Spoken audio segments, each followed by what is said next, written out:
새들이 날아다니고 각종 수목이 우거졌다 하더라도 그곳에 여러분 하나님의 사람이 없다면 어떻게 되겠습니까? 그냥 공고한 곳이 되고 맙니다.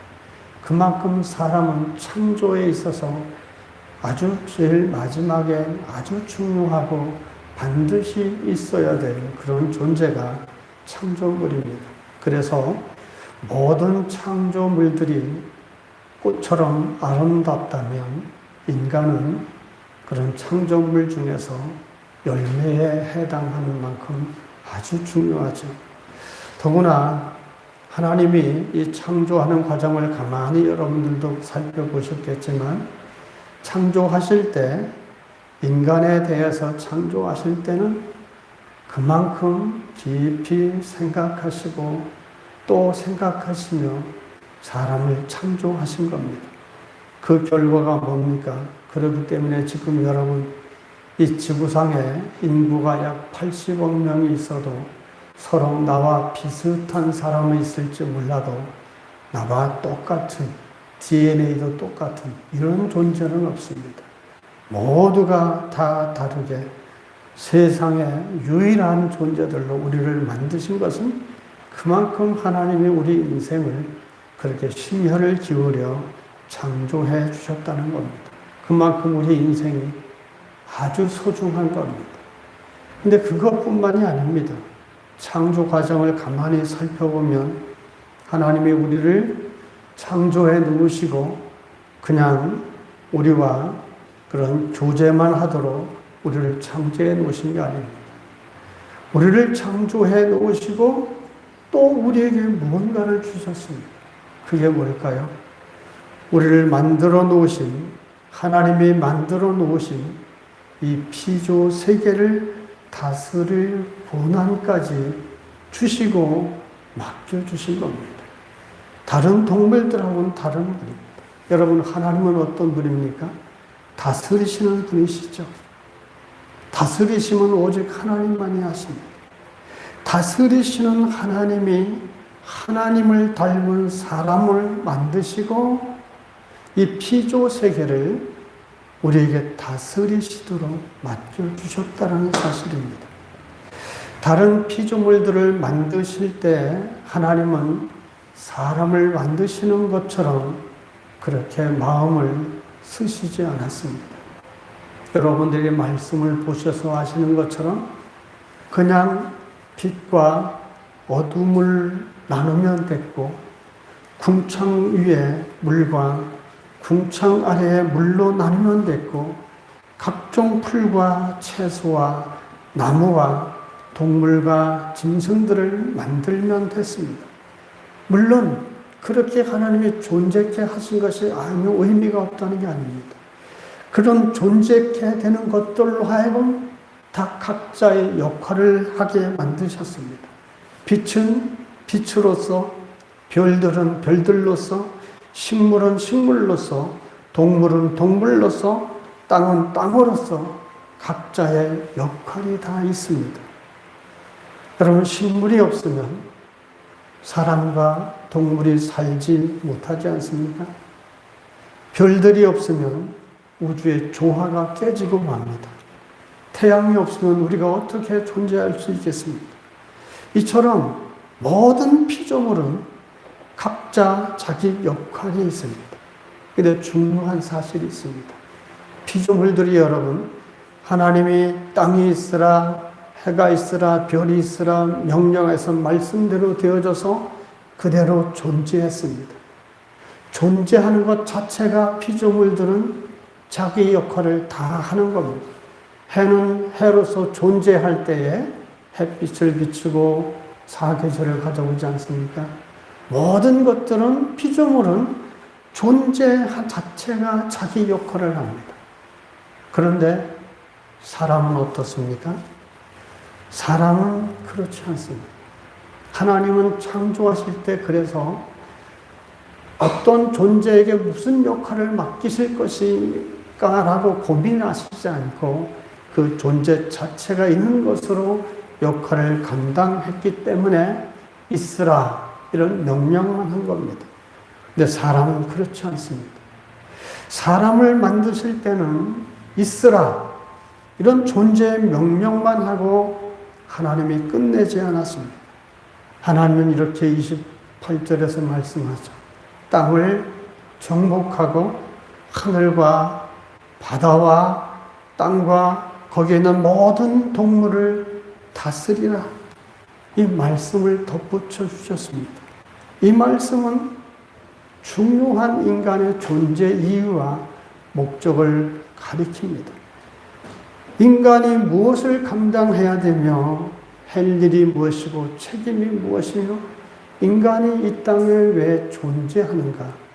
존재의 의미를 28절에서 말씀합니다. 인간이 존재한다라고 하는 것은 이런 땅을 정복하고 하늘과 땅과 바다에 있는 모든 동물을 다스리는 역할을 위해서 존재하는 겁니다. 존재하라는 명령을 넘어서 인간은 그래서 역할을 수행하라는 명령을 받은 겁니다. 그래서 인간은 다른 피조물처럼 있는 것 자체로 역할을 수행하는 것이 아니라 인간은 역할을 수행함으로써 존재하는 겁니다. 즉 하나님이 내리신 책임과 수행할 이 일들, 사명들을 감당하지 못하고 있는 존재는 인간으로서의 의미를 잃어버린 거나 마찬가지입니다.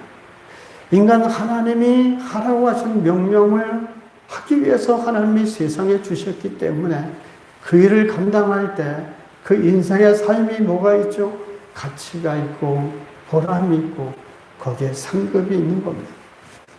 그래서 인간은 먹고 살기만 해도 되는 그런 저급한 존재로, 짐승 같은 존재로 지음받지 않았다는 사실을 꼭 기억해야 됩니다. 그래서 인간은 나만 혼자 마음 편하면 되고 나만 혼자 배부르면 되는 그런 존재가 아닙니다.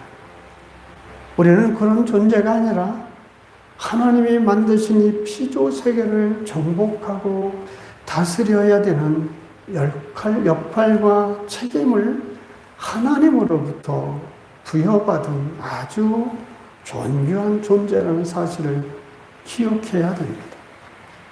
이것이 우리 인간에게만 주어진 아주 매우 독특한 인간의 존재 양식인 겁니다.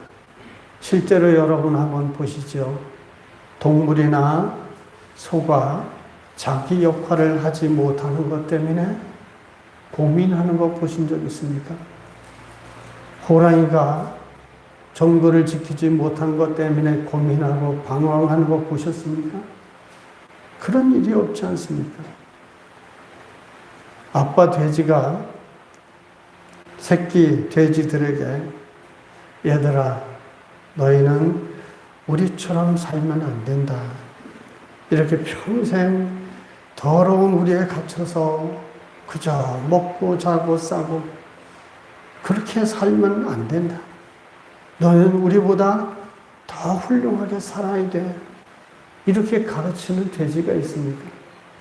돼지는 존재 그 자체가 먹고 마시고 싸는 게 그것이 전부입니다. 그러나 사람은 그렇지 않지 않습니까? 배부르면 되고 내가 있는 것 자체로 이렇게 살다 가는 게 최고야. 이게 아니지 않습니까? 왜 부모가 자녀들에게 이렇게 잔소리합니까? 너는 부모처럼 이렇게 살아서는 안 돼. 더 훌륭한 사람이 되어야 되고 더 사회에 놀라운 그런 지도자가 되어야 되고 많은 사람에게 좋은 영향 끼치는 사람이 되어야 되고 그러기 위해서 더 열심히 공부하고 더 노력하고 더 부지런해야 된다. 부모가 그렇게 가르치죠. 이게 사람과 동물이 다르기 때문에 그렇습니다. 사람은 그냥 일생 태어나서 먹고 마시다 끝나면 가는 것이 인생이지만 그것이 만족한 인생이 아니라는 겁니다. 그래서 사람은요, 매일매일 삶 속에서 뭔가 의미를 찾으려 하고 보람을 찾으려 하고 가치를 찾으려 하는 겁니다.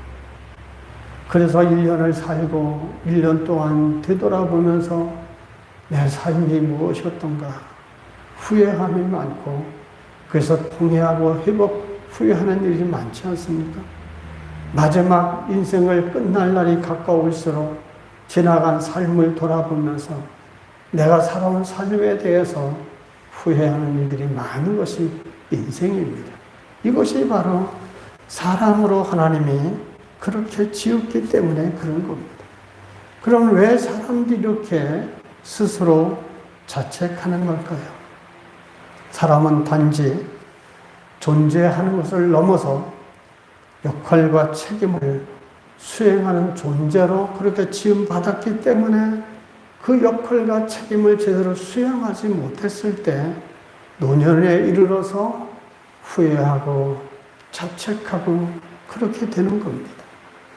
모든 피조 세계를 돌보고 다스려야 하는 일하는 존재로 우리 인간은 지음받았기 때문에 그 역할과 책임을 제대로 감당하지 않으면 우리 마음이 스스로 자책이 되는 것이고, 존재의 의미를 발견하지 못해서 인간은 그래서 아파하고 방황하는 겁니다.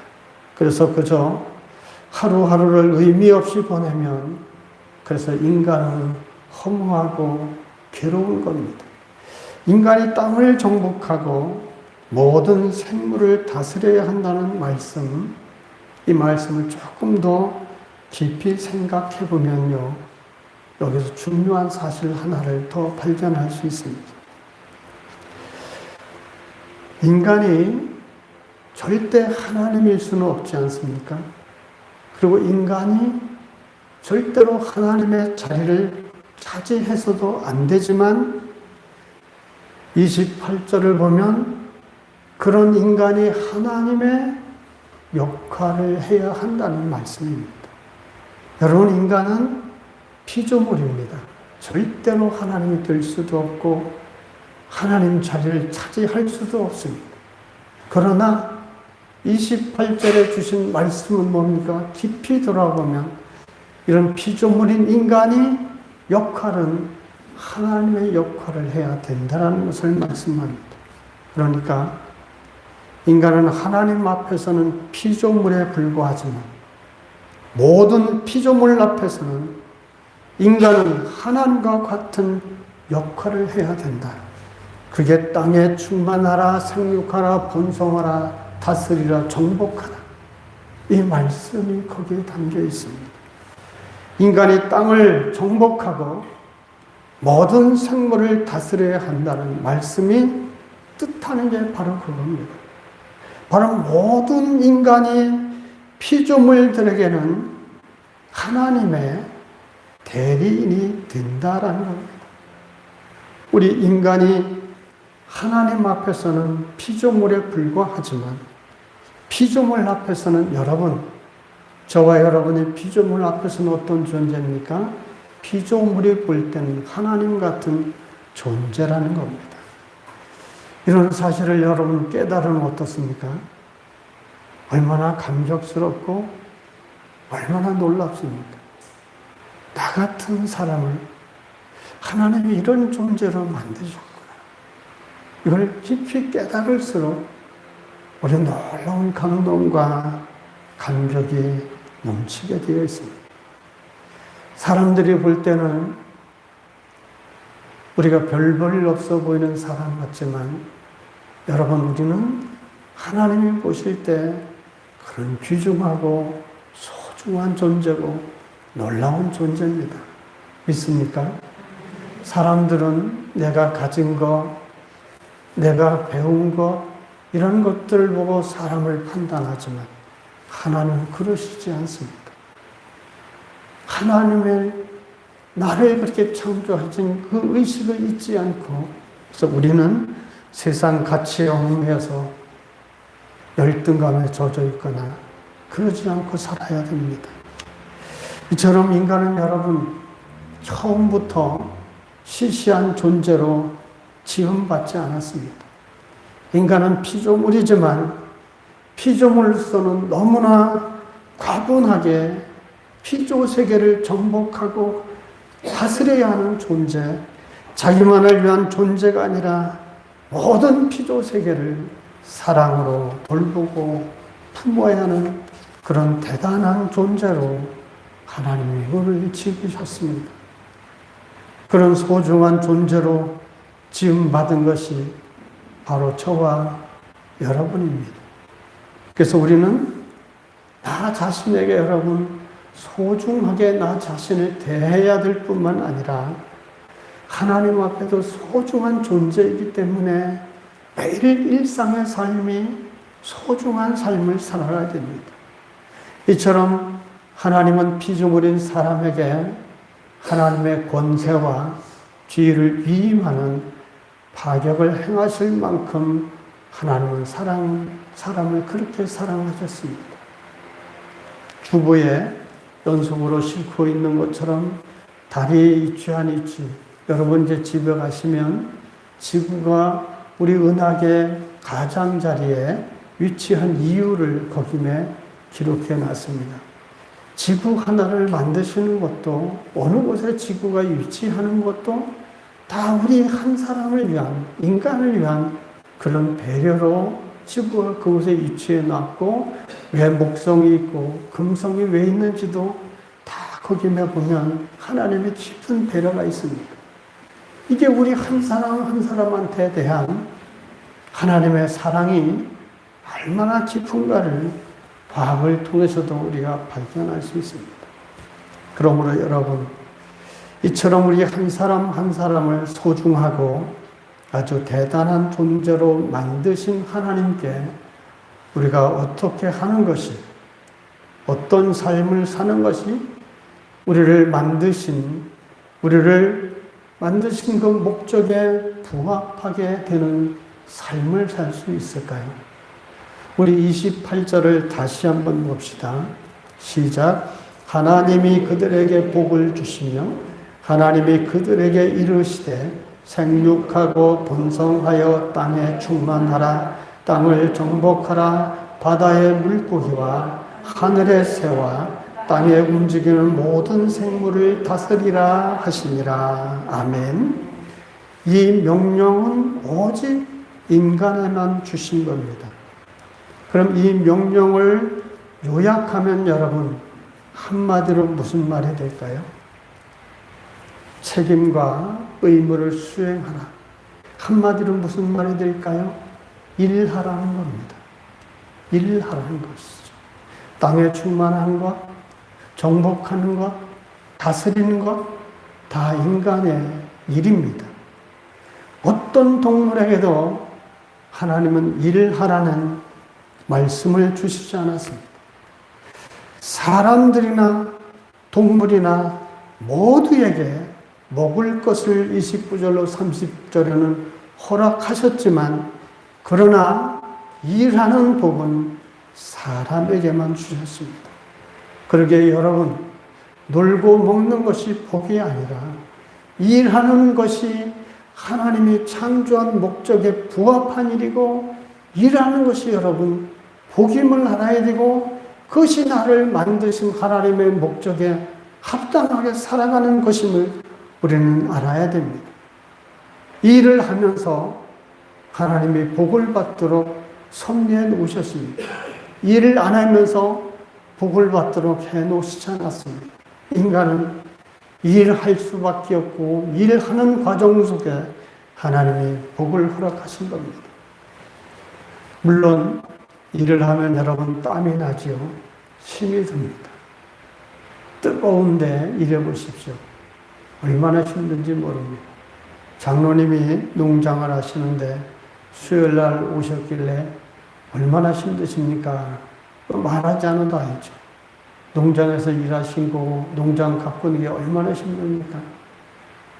그 권사님이 말씀하는데 땀이 얼마나 흐르는지 장화에 물이 가득 찰 정도로 몸에 땀을 흘리신답니다. 그렇게 일을 하시는 게 힘이 든 거예요. 일은 힘듭니다. 그러면 왜 인간이 일을 할 때 힘이 들까요? 이 힘드는 게 처음부터 힘이 들었을까요? 그렇지 않습니다. 처음에 일할 때 힘들지 않았습니다. 또 언제부터 힘이 들었습니까? 아담이 범죄한 이후에 하나님이 일을 할 때 수고가 따르도록 해놓으셨어요.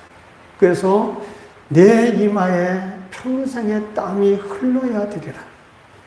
땀이 흘러야 먹을 것을 얻으리라. 내가 흙으로 돌아갈 때까지 얼굴에 땀을 흘려야 먹을 것을 먹으리니, 죗값으로 인간이 일을 할 때 이런 수고가 따르게 된 겁니다.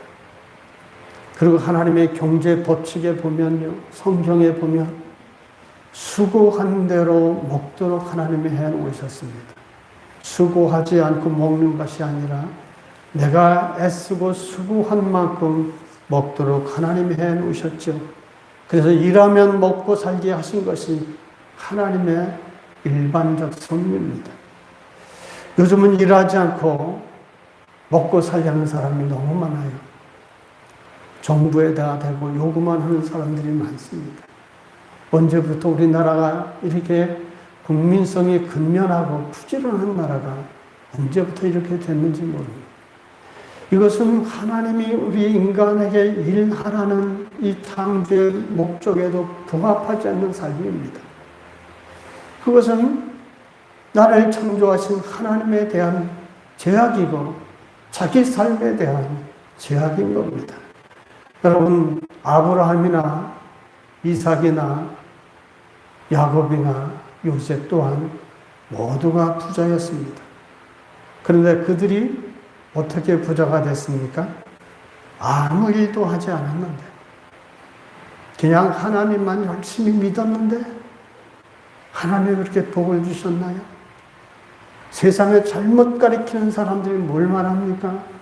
그저 교회만 열심히 나와라, 열심히 기도만 해라, 하나님만 열심히 믿어라. 잘못된 가르침입니다. 여러분, 하나님을 열심히 경외하고 믿고 따라야 되지만 일함이 있어야 됩니다. 인간은 일하지 않으면 복을 받지 못합니다. 아브라함이나 야곱과 이삭이 부자가 된 이유가 있습니다. 아무 일도 하지 않는데 하나님이 복 주신 게 아닙니다. 그들은 모두가 자기 생업에 열심히 일하지 않았습니까? 생업을 통해 하나님이 열심히 일할 때 복을 그들에게 내려주신 거예요. 이삭도 보시죠. 그랄 땅에서 농사 지었더니 하나님이 100배나 결실하게 해주셨어요.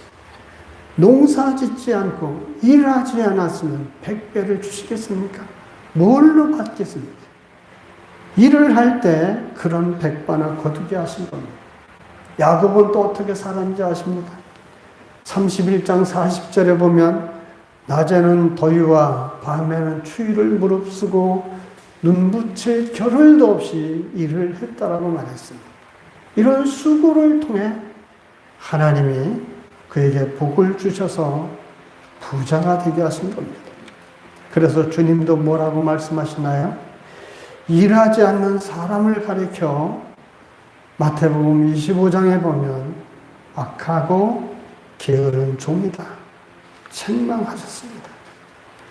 하나님은 또한 사도 바울의 입을 통해 주님의 재림을 기다리면서 일하지 않는 사람들에게 뭐라고 말씀하십니까? 일하기 싫으면 먹지도 말라라고 경고하셨습니다. 또한 여러분, 10계명 중에 안식일 규정이 있지 않습니까? 안식일은 쉼의 개념입니다. 그런데 이 안식일의 전제 조건이 무엇이죠? 성경을 보시면 엿새 동안 쉼써 일해야 됩니다. 내가 엿새 동안 열심히 쉼써 일하고 오늘날의 이 주일은 거룩히 하나님과 교통하고 영적으로 재충전하고 육체의 쉼을 얻고 이렇게 살아가도록 하나님이 원리를 세워놓으신 겁니다. 힘을 다해 살지 않고 게으르게 살면서도 안식일까지 쉬려고 하는 것은 그것은 안식일을 욕되게 하는 것임을 알아야 됩니다. 여러분, 하나님이 이처럼 우리를 참으로 소중한 존재로 만드셨습니다. 우리에게 소중할 뿐만 아니라 하나님에게 우리는 소중한 존재입니다. 피조물인 우리에게 하나님의 대리인의 역할을 맡기셨습니다.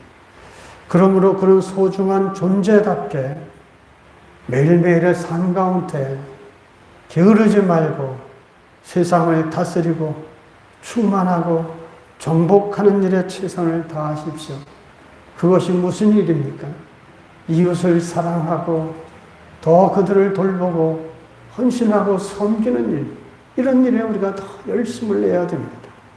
내가 있는 자리에서 내가 할 수 있는 일을 최선을 다하고 그것이 바로 내가 세상을 정복하고 다스리는 일입니다. 그래서 부모는 부모의 역할을 다하고 자녀는 자녀의 역할을 다하고 아내는 아내의 역할을 다하고 남편은 남편의 역할을 다할 때 하나님이 창조하신 그 목적대로 살아가는 존재가 됩니다. 그런 역할을 하는 것이 우리를 만드신 하나님의 창조의 목적에 부합하는 삶입니다. 아무쪼록 여러분, 내일부터 또 한 일주일이 시작될 때 하나님이 말씀하신 것, 땅을 다스리라, 정복하라, 충만하라 말씀을 기억하면서 부지런하게 사십시오. 내 역할을 내가 있는 위치에서 최선을 다해 사십시오. 그런 부지런함을 통해서 마침내 여러분에게도 아브라함과 야곱과 이삭에게 주셨던 그런 일함을 통해 주시는 하나님의 복이 넘칠 것이고, 그러므로 여러분 모두가 주의 은혜로 부자가 되시길 주님의 이름으로